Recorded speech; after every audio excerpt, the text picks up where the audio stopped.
ማርያም ነው መላችሁ ጋይስ ይሄን የ50 ቪዲዮ ሳይ እንግዲህ እጅግ ከልብ ነው ደስ ያለኝ። ዛሬ ዜና አይደለም ላቀርብላችሁ የመጣው። ዛሬ ስለ አፋሮች አንድ ነገር ልበል። ቀጣይም ስለ ሁለትና ሶስት ሚስት ማግባት ይሄው ነገር እላለሁ።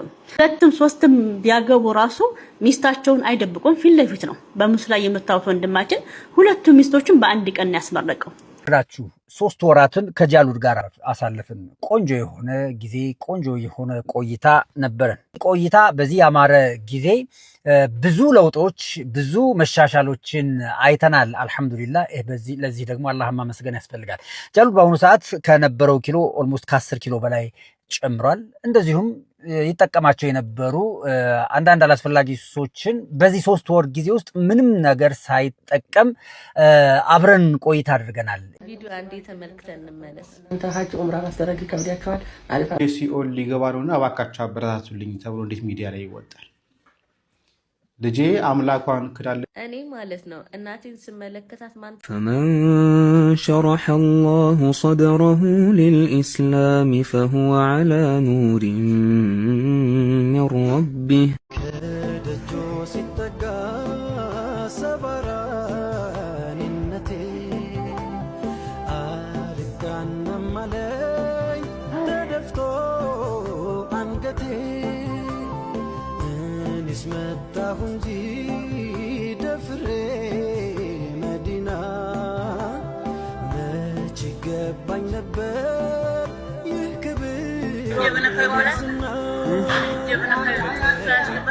ማርያም ነው መላችሁ ጋይስ ይሄን የ50 ቪዲዮ ሳይ እንግዲህ እጅግ ከልብ ነው ደስ ያለኝ።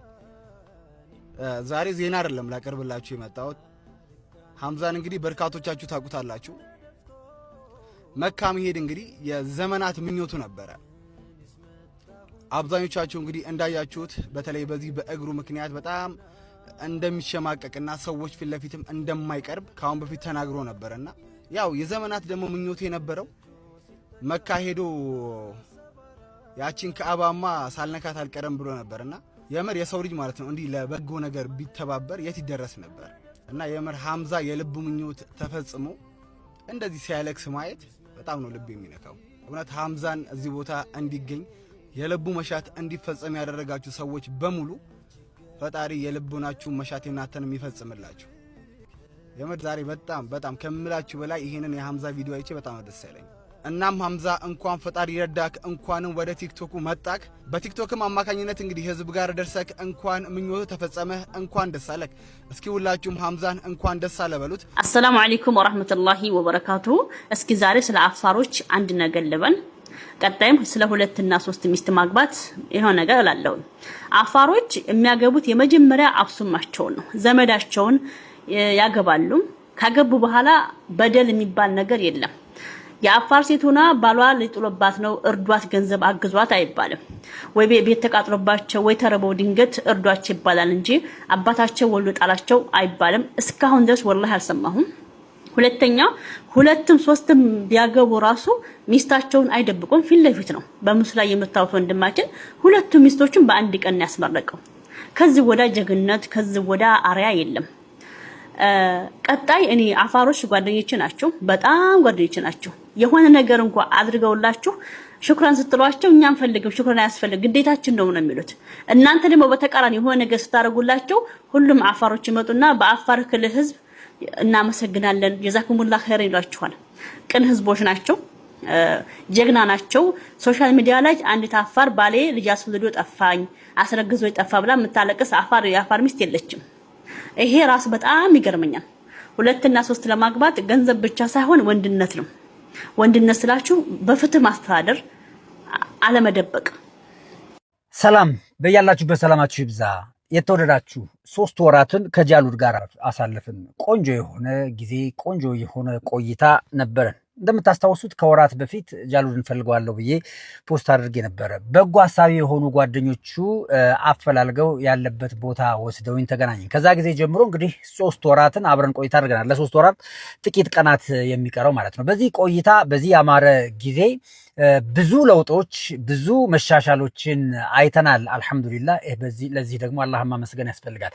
ጃሉድ በአሁኑ ሰዓት ከነበረው ኪሎ ኦልሞስት ከ10 ኪሎ በላይ ጨምሯል። እንደዚሁም ይጠቀማቸው የነበሩ አንዳንድ አላስፈላጊ ሱሶችን በዚህ 3 ወር ጊዜ ውስጥ ምንም ነገር ሳይጠቀም አብረን ቆይታ አድርገናል። ይሄ ትልቅ ለውጥ ትልቅ መሻሻል ነው። እንግዲህ በዙሪያው ላላችሁ ሰዎች መልእክት ለማስተላለፍ ነው ይሄን ቪዲዮ የምሰራው። እንግዲህ ጃሉድ እንዳልኳችሁ እቺን ያለፉትን 3 ወራት ከጫትም ከሲጋራም ከሌሎች ሱሶችም ጋር ምንም አይነት ግንኙነት ሳይኖረው ምንም ሳይቸገር አሳልፏል እንደሚችል ማሳያ ነው። ይሄ ማለት እንግዲህ ወደዚህ የሚመለስ ከሆነ በዙሪያው ያላችሁ ሰዎች ኃላፊነታችሁን አልተወጣችሁም ማለት ነው። በዙሪያው ያላችሁ ልታደርጉ የሚገባው ጥንቃቄ በተቻለ አቅም ከጫትም ከሲጋራም ከሌላውም ጋር ሊገናኝ የሚችል ውሎ ባታውሉት፣ ወደዛ ሊወሰወስ የሚችል ነገር ውስጥ ባታደርጉ መልካም ነው። እንደዚሁም ደግሞ እንዲሁ ዝም ብሎ ቪዲዮ ቀርጾ ቲክቶክ ላይ መልቀቅም ተገቢ አይደለም። ካለው ቦታ አንጻር ይሄ መደረግ የሌለበት ነው ብዬ አስባለሁ። በተቻላችሁ አቅም ጫት የሚቃምበት ቦታ ምናልባት እናንተ ያንን የምታደርጉ ከሆነ ስትቅሙ በፊቱ ባይሆን፣ የምታጭሱ ከሆነ ስታጭሱ በፊቱ ባትጠቀሙ መልካም ነው። በተለይ ደግሞ ከአልኮል አካባቢ በጣም መራቅ አለበት። ይሄ በጣም ትልቅ የሆነ ለውጥ እንዲስተካከል የምትፈልጉ ከሆነ የምትወዱት ከሆነ ይህንን በማድረግ እንደምትተባበሩን ተስፋ አደርጋለሁ። ሚዲያዎችም ኢንተርቪው በምታደርጉት ጊዜ ለምታነሷቸው ጥያቄዎች ጥንቃቄ የተሞላበት ጥያቄ ቢሆን ጥሩ ነው። እንግዲህ ከጃሉድ ጋር የነበረን ቆይታ ቆንጆ ነው። ከዚህ በኋላ በየሳምንቱ ቀጠሮ አለ። ያንን ቀጠሮ አስታውሳችሁ ጓደኞቹ ማምጣት በጣም ኃላፊነት አለባችሁ ብዬ አስባለሁ።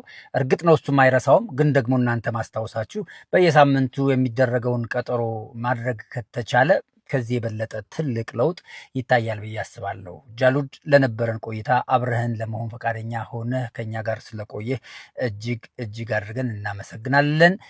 ትንሱ በጣም መልካም ሰው፣ አላህ ያክብርህ፣ አላህ ይስጥህ፣ አላህ ከፍ ያደርግህ። ጨርሻለሁ። ሰላም አለይኩም ወራህመቱላሂ ወበረካቱ። ቪዲዮ አንዴ ተመልክተን እንመለስ። አንተ ሀጅ ዑምራ ማስደረግ ይከብዳቸዋል። ሲኦል ሊገባ ነውና እባካችሁ አበረታቱልኝ ተብሎ እንዴት ሚዲያ ላይ ይወጣል? ልጄ አምላኳን ክዳለ። እኔ ማለት ነው እናቴን ስመለከታት ማን ትዝ ይሉኛል መሰላችሁ? የረሱላችን ሰለላሁ ዐለይሂ ወሰለም አጉት ለረሱላችን ሰለላሁ ዐለይሂ ወሰለም እንዲሁም ደግሞ ለእስልምና በጣም ጥሩ ናቸው፣ ግን ደግሞ ሸሃዳ ያልተቀበሉ እናቴ ልክ እንደዛ ነች። ለእኔ በጣም ጥሩ ነች፣ ለእስልምና በጣም ጥሩ፣ ግን ደግሞ እስልምናን አላህ አልሰጣትም። ያ ደግሞ አላህ ሂዳያ በአላህ እጅ ስለሆነ ነው ማለት ነው። እና እኔ ለአንተ ምንም መመለስ አልፈልግም ነበረ።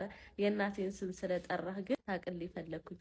እናቴ በጣም ወርቅ እናት ነው ያለች፣ ይገባ አንተን ለሚከተሉ ሰዎች ራሱ ማለት ነው የኔ እናት ማስተማሪያ ትሆናለች። ምክንያቱም እኔ በቃ እስልምናን ነው የምፈልገው አልኳት አይደለ?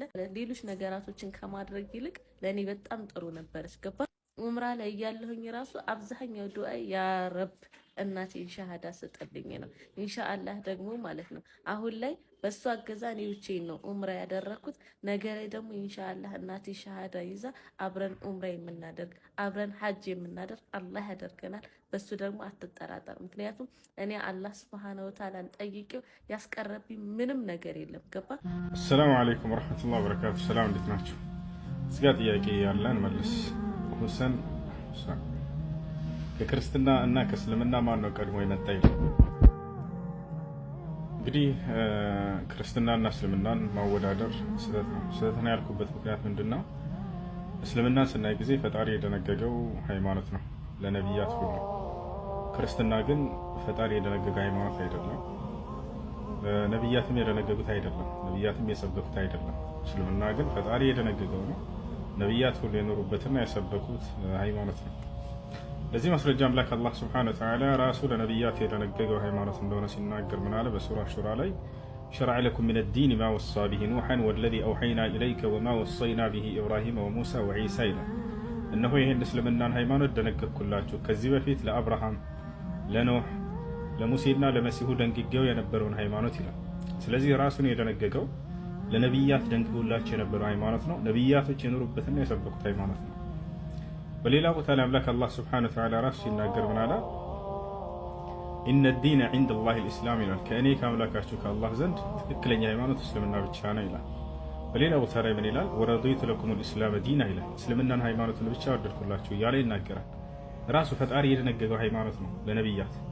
በሱረቱል ሐጅ መጨረሻው አንቀጽ ላይ ምን ይላል? ወጃሂዱ ፊላሂ ሐቀ ጂሃዲህ ወጅተባኩም ወማ ጀዐለ ዐለይኩም ፊዲን ሚን ሐረጅ ሚለተ አቢኩም ኢብራሂም ወሰማኩሙል ሙስሊሚን ይላል። ራሱ አምላክ አላህ ሱብሓነሁ ወተዓላ የደነገገ ሃይማኖት እንደሆነ ከተናገረ በኋላ ይህ መንገድ እስልምና የአባታችሁ የአብርሃም መንገድ ነው እያለ ይናገራል። ለእነ አብርሃም ለእነ ሙሴ ለእነ መሲሁ ሰጥቷቸው የነበረው ብቸኛ መልእክታዊ ሃይማኖት ነው። ይህ መሆኑ ከታወቀ ነቢያቶች ራሳቸው እስልምናን ላይ እንደነበሩ እስልምናን እንደሰበኩ የሚገልጹ አንቀጾችን በርካታ አሉ። ለምሳሌ በሱራ አሊ ዕምራን ላይ ምን ይላል? ማ ካነ ኢብራሂሙ የሁድየን ወላ ነስራንየን ወላኪን ካነ ሐኒፈን ሙስሊማ ወለም የኩን ሚነል ሙሽሪኪን ይላል። አብርሃም አይሁድ አልነበረም፣ ክርስቲያንም አልነበረም፣ በአላህ ላይ አጋሪም አልነበረም። ነገር ግን በእርሱ ትእዛዝ ላይ ቀጥ ያለ ሙስሊም ነበር ይላል። ልክ እንደሁ ያዕቆብ ምን ይላል? ወያዕቁብ ያ በኒየ ኢነላህ አስጠፋ ለኩም ዲነ ፈላ ተሙቱነ ኢላ ወአንቱም ሙስሊሙን ይላል። ልጆቼ ሆይ እነሆ አምላካችሁ አላህ አንድ ሃይማኖትን መርጦላችኋል፣ እስልምናን፣ አደራ ሙስሊሞች ሳትሆኑ እንዳትሞቱ አላቸው ይላል። ከያዕቆብ ልጆች መካከል ዮሴፍ ሙስሊም ነበር። ተወፈኒ ሙስሊመን ወአልሒቅኒ ቢሷሊሒን ይላል። አደራ አምላክ አላህ ሙስሊም አድርገህ ግደለኝ፣ ከደጋጎችም አስጠጋኝ በቀጣዩ ዓለም እያለ ይናገራል። ሐዋርያቶች ሙስሊሞች ነበሩ። ወኢዝ አውሐይቱ ኢለል ሐዋርይይን አን አሚኑ ቢ ወቢረሱሊ ቃሉ አመና ወሽሀድ ቢአንና ሙስሊሙን ይላል። ወደ ሐዋርያቶችም የትእዛዝ ቃሌን ባስተላለፍኩ ጊዜ ይላል አምላክ አላህ። በማን በኩል? በመሲሁ በኩል። ምን የሚል ትእዛዝን የተላለፈላቸው? አን አሚኑ ቢ ወቢረሱሊ የሚል በእኔ በአምላካችሁ በአላህ እመኑ፣ በላኩላችሁ መልእክተኛና ነቢይም እመኑ አላቸው። ከዚያ በኋላ ቃሉ አመና አምነናል አሉ። ወሽሀድ ቢአንና ሙስሊሙን እኛ ሙስሊሞች መሆናችንን መስክርም አሉ ይላል። ሙስሊሞች መሆናቸውን ሐዋርያቶች ሁለት ቦታ በግልጽ ራሳቸው የተናገሩበት አለ እና ይህ ነው እና ስለዚህ ከአምላክ ዘንድ እውቅና የተሰጠው ሃይማኖት ነው። አምላክ ራሱ ለነቢያት የደነገገው ነቢያቶች የሰበኩበትና የኖሩበት ሃይማኖት ነው። ወደ ክርስትና ስንመጣ ግን መጽሐፍ ቅዱስ ላይ ራሱ ላይ እግዚአብሔር ክርስትና የሚባለን ሃይማኖት ደንግጓል ለነቢያቶች የሚል የለም። ታውቃላችሁ፣ ክርስትና የሚባልን እምነት ተከተሉ ብሎ በፍጹም አላዘዛቸውም። ነቢያቶቹም ክርስትና ላይ ሰዎች እንዲኖሩ አልሰበኩም፣ ወይም ሰዎች ክርስቲያን እንዲሆኑ አልሰበኩም። ስለዚህ ከአምላክም ዘንድ ከነቢያቶችም ዘንድ እውቅና የሌለው ሃይማኖት ነው። ታውቃላችሁ፣ የሐዋርያት ሥራ ምዕራፍ 11 ቁጥር 36 ላይ ደቀ መዛሙርቱም ለመጀመሪያ ጊዜ በአንጾኪያ ክርስቲያን ተባሉ ይላል። እዛም ደቀ መዛሙርት የሚላቸው ኢየሱስ ክርስቶስ ከመረጣቸው ከ12 መካከል እንኳን አይደሉም፣ ጳውሎስና በርናባስን ነው እንደዛ እያለ ያለው። ተባሉ የሚለው ራሱ ከአምላክ ዘንድ አይደለም፣ ሰዎች ናቸው። ስለዚህ ሰዎች ያወጡት ሃይማኖት ነው። ኢየሱስ ክርስቶስ ካደረገ በኋላ በአንጾኪያ ላይ ሰዎች ክርስቲያን እንደተባሉ ነው የሚገልጸው ሁሉ ማለት ነው። እና ያ ነው ከአምላክ ዘንድ እውቅና የለውም። ነቢያቶች እውቅናን አልሰጡትም። እስልምና ጋር ስንመጣ ግን አምላክ ራሱ እውቅና ሰጥቶት የደነገግኩት ሃይማኖት ነው ለቀደምት ነቢያት እያለ ቃል በቃል ይናገራል። ልክ እንዲሁ ደግሞ ነቢያቶችም ወደዚህ ሃይማኖት ሙስሊሞች ሁኑ እያሉ እንደሰበኩ እናያለን። መጽሐፍ ቅዱስ ላይ እግዚአብሔር የትኛውን ቦታ ላይ ክርስቲያን ሁኑ ብሎ ነቢያትን አላዘዘም። ነቢያቶችም ህዝቦቻቸውን ክርስቲያን ሁኑ አላሏቸውም። ይህን ይመስላል እና ወደዚህ ወደ ቀደምት ነቢያት ወደ ነበሩበት መንገድ እንጠራቸዋለን። አድዑኩም ኢለል ኢስላም አላህ በቁርአን ላይ ለእናንተም ጥሪ አድርጓል። ወቁል ሊለዚነ ኡቱል ኪታብ ወልኡምይይን አአስለምቱም ይላል። ሙሐመድ ሆይ ለእነዚያ ለአይሁድና ለክርስቲያኖች ሰለሙ በላቸው ይላል። ፈኢን አስለሙ ፈቀድ ይህተደው ከሰለሙ በእርግጥም ቀናውን ጎዳና ተመሩ ይላል። ወኢን ተወለው ፈኢነማ ዐለይከል በላግ እምቢ ካሉ ግን በአንተ ላይ ያለበት ግዴታ ማድረስ ብቻ ነው ይላቸው። ይሄ ነው። ሰላም አለይኩም። ሰላም